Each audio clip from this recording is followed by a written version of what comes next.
नमस्कार मंडळी, खानदेशी कुकिंग चॅनलवर आपलं सर्वांचं मनापासून स्वागत आहे। आज आपण पुदिना लिंबू सरबत कशा बनवायचं त्याची रेसिपी पाहणार आहोत। उन्हाळ्याच्या दिवसामध्ये पुदिना लिंबूचं सरबत पिणं शरीरासाठी खूप लाभदायी ठरलं जातं। म्हणून उन्हाळ्याच्या दिवसामध्ये लिंबू आणि पुदिनाचं सरबत नक्की तुम्ही ट्राय करून पहा।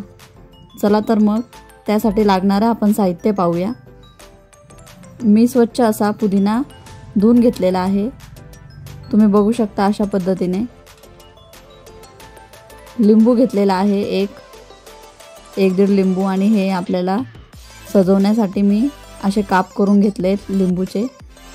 सेंदा नमक घेतलेला आहे, तुम्ही या जागी काळं मीठ देखील वापरू शकता, आणि थंड पाणी। आता मी मिक्सरच्या भांड्यामध्ये पुदिना वाटून घेणार आहे। तुम्ही ज्यूसच्या भांड्यामध्ये देखील हा बारीक करून घेऊ शकता। मी आता सर्व पुदिना टाकून घेते। सर्व मी आता बारीक याचं छान अशी पेस्ट बनवून घेणार आहे। तुम्ही बघू शकता अशा पद्धतीने आपल्याला पुदिना छान वाटून घ्यायचा आहे। आता मी 2 ग्लास घेते, त्या ग्लासमध्ये आपल्याला हा ज्यूस गाळून घ्यायचा आहे।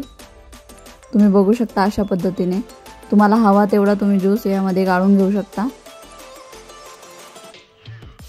मी आता 2 ग्लासमध्ये हा ज्यूस गाळून घेणार आहे। तुम्ही हा ज्यूस आठवड्यातून एकदा तरी पिला पाहिजे, शरीरासाठी खूप चांगला असतो।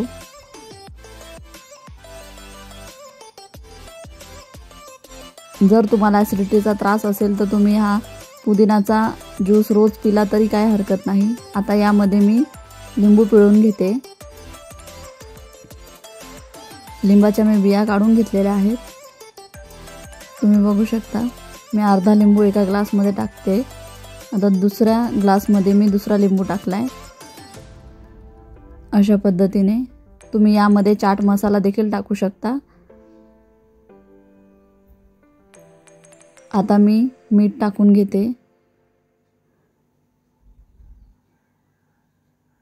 हे सेंदा नमक आहे। जर तुम्हाला साखर टाकावीशी वाटली तर तुम्ही यामध्ये साखर देखील टाकू शकता। साखरच्या ऐवजी गूळ घातला तर उत्तम। आता मी मिक्स करून घेतलं आहे। आता यामध्ये थंड पाणी मी टाकून घेते।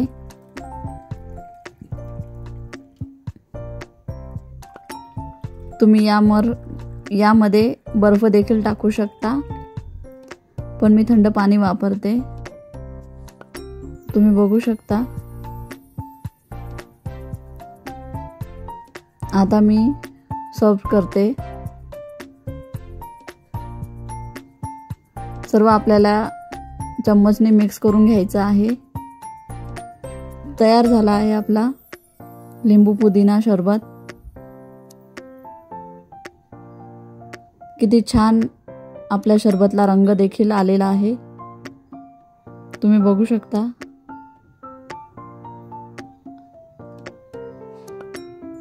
चला तर मग तुम्ही देखील ही उन्हाळ्यात रेसिपी ट्राय करून बघा। जर तुम्हाला हे सरबत आवडलं असेल तर चॅनलला लाईक करा, शेअर करा आणि सबस्क्राईब करा। धन्यवाद।